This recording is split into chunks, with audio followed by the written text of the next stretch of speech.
ধন্যবাদ। বিসমিল্লাহির রহমানির রহিম। আমি বিরোধী দলের নেতাকে কৃতজ্ঞতা ধন্যবাদ জানাই। এমন একটি সুন্দর, অতি প্রয়োজনীয়, রাজনীতি বিবর্জিত, জনগণের স্বার্থে, অর্থনীতির স্বার্থে, দেশের স্বার্থে একটি আলোচ্যসূচি সংসদে এনেছেন। মাননীয় স্পিকার, আমি বহুদিন যাবৎ সংসদ সদস্য। সংসদ এখন এই দেশের মানুষের প্রাণকেন্দ্র। এই একটি কারণেই সংসদ চলাকালীন গ্রামের মানুষ পর্যন্ত টেলিভিশনের দিকে তাকিয়ে থাকে। প্রসঙ্গটি অত্যাধিক গুরুত্বপূর্ণ। এর একটি ইতিহাস আছে।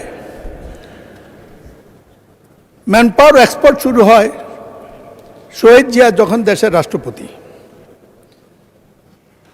ইরাক কুয়েত যুদ্ধের সময় আল-কুদসের সদস্য হিসেবে শহীদ জিয়া যখন মধ্যপ্রাচ্যের মধ্যস্থতা নিয়োজিত, সৌদি আরব, মিশর, তার চেয়ে যখন শহীদ জিয়া জনপ্রিয়, সেই যুগে শহীদ জিয়া সৌদি আরব থেকে মধ্যপ্রাচ্যে এই শ্রমশক্তি রপ্তানির ব্যবস্থা করেন, মন্ত্রণালয় করেন। শ্রম মন্ত্রণালয় ছিল।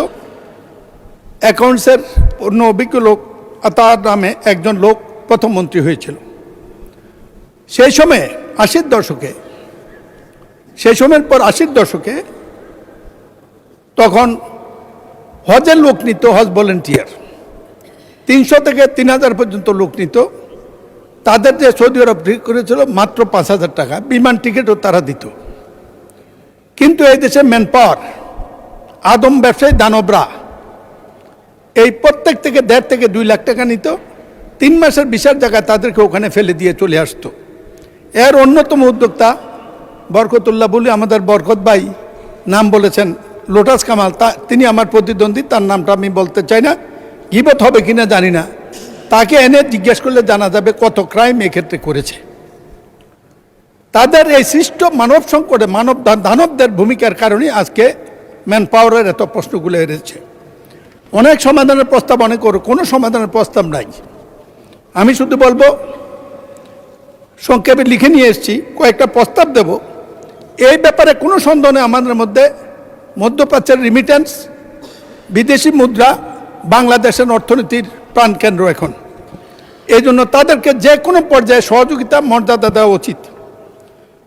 এটার একটা মাত্র কারণ, বৈধ সময় বর্তমান সংকট সীমিত সুযোগ হয়েছে।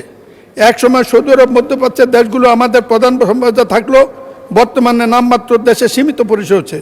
অধিকাংশ মধ্যপ্রাচ্যের লোক যাওয়ার এখন নগণ্য। মালয়েশিয়ার শ্রমবাজার বন্ধ, তার জন্য দায়ী এই সিন্ডিকেট। সকল সরকারের সময় একটা সিন্ডিকেট কাজ করে।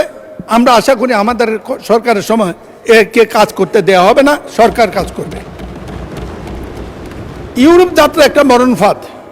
দালাল চক্রের প্রলোভন, যে মানবীয় দানবীয় ঘটনা ঘটে, এর একটা বিচারও আজ পর্যন্ত হয়েছে বলে জানা নাই। আমি জনাব তারেক রহমান সরকারকে, আমাদের সরকার কৃতজ্ঞতা জানাই। রামিসের হত্যার ঘটনা যেমন তাড়াতাড়ি হয়েছে, মানব পাচারকারী যে হত্যা হয়, খুন হয়, তাদের বিচারও 24 ঘন্টার মধ্যে করার ব্যবস্থা করতে পারলে এটা বন্ধ হতে পারে। বিপজ্জনক রুট, দালাল চক্র অফিসে বেশের দুর্গম রাস্তা, জঙ্গল, ঝুঁকিপূর্ণ নদী, সমুদ্র পথে ইউরোপ পাঠার চেষ্টা করে। অনেকে গন্তব্যে পৌঁছতে পারে না, আর পৌঁছতেও তারা ওখানে যায় না, কোনো কাজ পায় না।